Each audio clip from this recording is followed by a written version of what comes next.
Hello friends, I hope you are doing well. In this tutorial, I will show you the functionality of the freeze pane in Excel.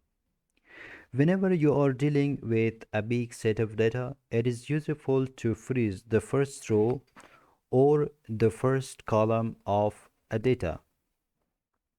So whenever your titles are in the first row, you have to freeze the first row because whenever you scroll down, the first row will not be disappeared.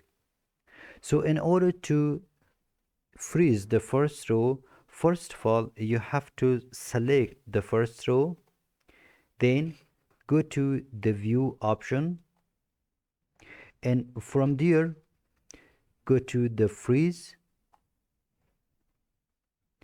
and press the flash button and freeze, then select the freeze top row.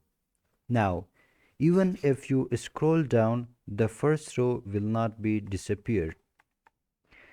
In order to unfreeze the first row, again go to the view and from there select the freeze panes and unfreeze panes.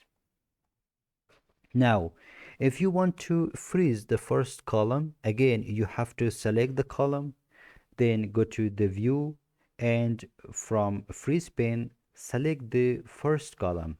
Now even if you scroll in right hand side, the first column will not be disappeared.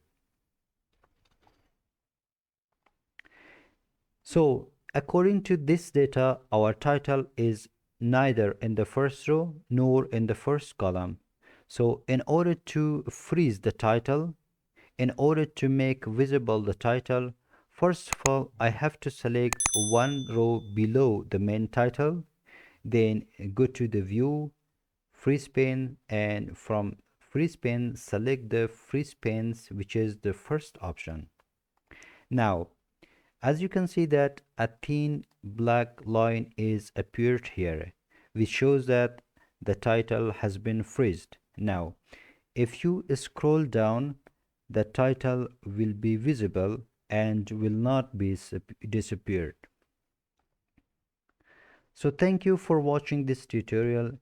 To learn more advanced techniques in Excel, please subscribe my channel and like my videos. And don't forget to write your comment in the comment section of the video.